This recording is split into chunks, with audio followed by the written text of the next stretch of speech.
నారద మహర్షి యమలోకమునకు వెళ్ళే యమలోక స్థితిని పరికించి చూచే.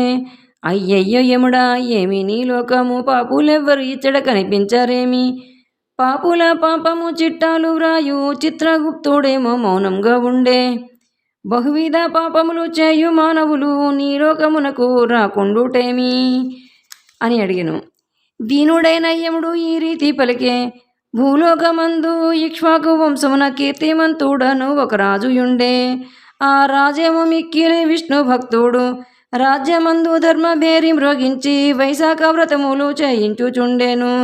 వ్రతము చేయని వారిని దండించుచుండెను. భక్తి వలనో లేక దండన భయమునో ప్రజలంతా వైశాఖ వ్రతము చేస్తుండేను. తమ తమ పాపాలు పోగొట్టుకొని విష్ణు సాయుధ్యమును చేరుచుండెను. యమలోకమందు పాపులెవ్వరును లేకపోయేను.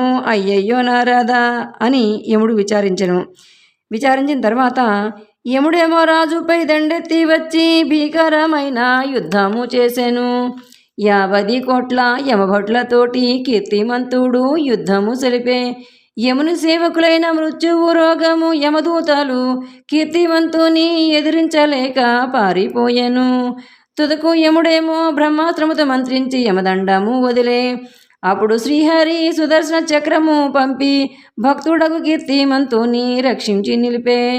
యముడేమో బ్రహ్మదేవుని వద్దకు పోయే జరిగిన అవమానమంతా వివరించి చెప్పే. ఇది 16వ అధ్యాయం సంపూర్ణం.